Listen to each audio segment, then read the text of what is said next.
Welcome back, everybody, to Top of the Eight. In this episode, we're going to have a debate. You're going to be the judge. You pick a side. Here we go.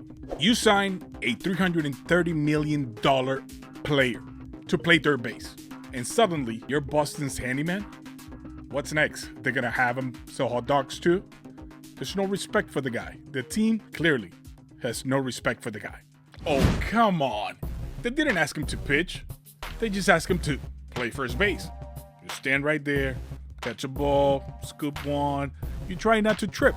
It's not like if they ask him to pitch Game 7 of the World Series. Come on. Is the guy untouchable now? Or because he's the guy. You don't pay someone $330 million and then send them off to do experiments. Oh, BDH. Oh, be face. Oh, you sucked at third, but now you can play first, mysteriously. No. That's your guy. Or just maybe they need him to just step up for the team. Take one for the team, dog. Come on. You're the cornerstone, right? All right. Let's break it down.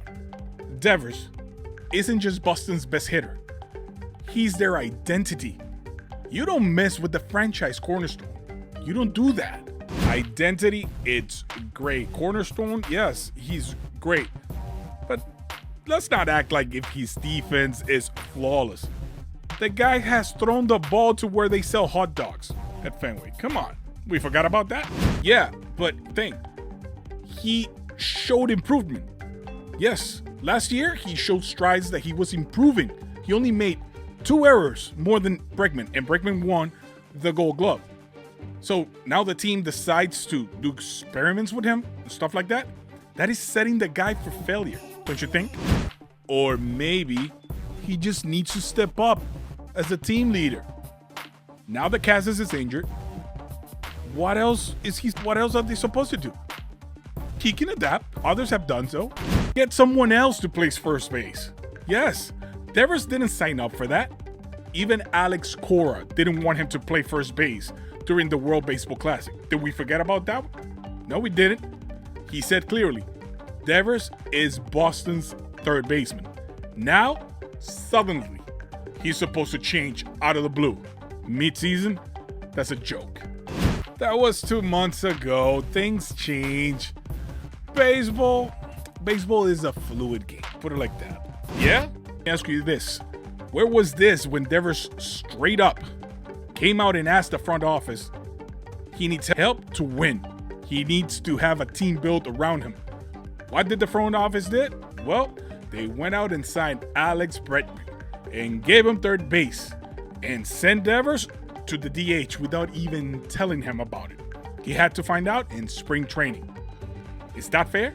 No, that's disrespect. Yeah, I understand. But Alex Bregman brings elite defense and playoff experience. Also, a little buzzer here and there in the trash can, if you know what I mean. Devers is the team's big dog. $300 million cut.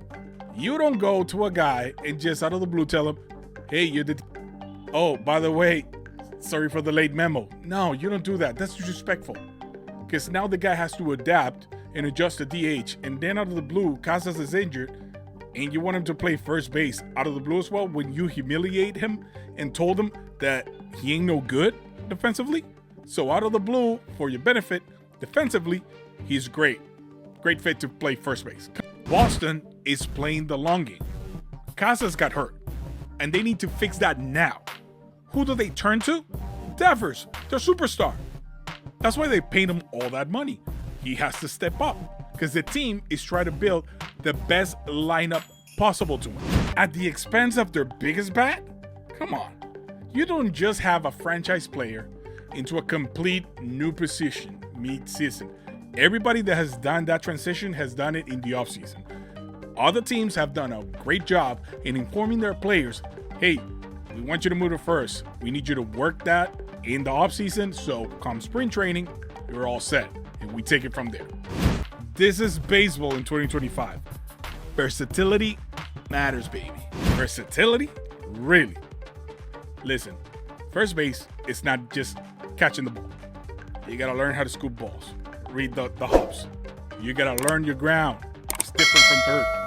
You gotta learn the footwork. You don't want to trip him first. You got to learn how to toss the ball to the pitcher on the rundowns. You got to learn now how to throw to second. Since he's a righty, every double play is going to be on that direction. When you're a third baseman, everything is on that direction. So you got to get used to it. That's never done that. So how can you expect them to learn that like this? So what? Other players have done it and adapted before. Big deal. With time. Spring training. Preparation. Not a mid-season panic move. You think playing first is just a fastball down the middle? No, it's a whole new set of skills that Devers has never done it. And he went straight up to the media and called the front office out. That's how you do when you get disrespected. So Boston messed up the communication. Fine, I give you that. But the team still needs to win games. If Devers refuses, what happens then? Just let the roster collapse? Come on. Or maybe they should have done a better job communicating. They knew Bregman was going to be the clear third baseman. Why didn't they prepare Devers sooner? Why didn't they to the Dominican Republic and told them, or whatever Devers was, hey, kid, listen, Bregman's going to take third. You're going to be the DH. We need you to focus on that. All right? Deuces. That's it. We would have never had that issue in spring. You're overreacting. Not like this. And if they push Devers too hard, I won't be shocked if I start hearing trade rumors. You never know. Maybe Garrett Cole is calling Cashman telling him, get so I can sleep well at night. Boston trading Devers would be historic. But if things keep spiraling the way they are, it might not be impossible. I'll tell you that. And who would be interested? You bet the Yankees would be. They'll throw the entire Bronx out. Oh, man. That would be nightmare fuel for Red Sox fans, baby. Or what about the Mets? They got the money. They have no cornerstone third baseman. Ooh, Dodgers too. Imagine him in LA hitting bombs in October with Ohtani and Mookie. But then what does Boston get in return for Devers' trade? Because let's be honest, Devers is a top tier player, top tier hitter. Let's not fool ourselves. He's raking. You need elite talent, probably a combination of big league stars and top tier prospects, maybe pitching, since Boston is desperate for a lot of arms. Or maybe it's time that Boston sits down with Devers, calm things down, get a first baseman. I hear Campbell, whatever's the name of the rookie, he's catching him first. He's learning it. That's fine. But you don't mess with the cornerstone of the team, dog. You don't do it. Or just maybe this is Devers' chance to prove he's the leader, step up, and tell the team, guys, sit back. I got this. Sometimes you got to take one for the team, baby. It's clearly that Devers was frustrated. And honestly, he has every right to be. They disrespected him. They didn't inform him of nothing. They send him to do DH. Then they want to switch into first base with no preparation, with nothing in the midseason. Come on. No warning. That's not how you do business. Or maybe Boston should actually plan ahead instead of throwing a star a last-minute shot and create a case. Anyways, I think I'm with Devers. He's been disrespected, and let's see how this plans out. I feel he might be traded.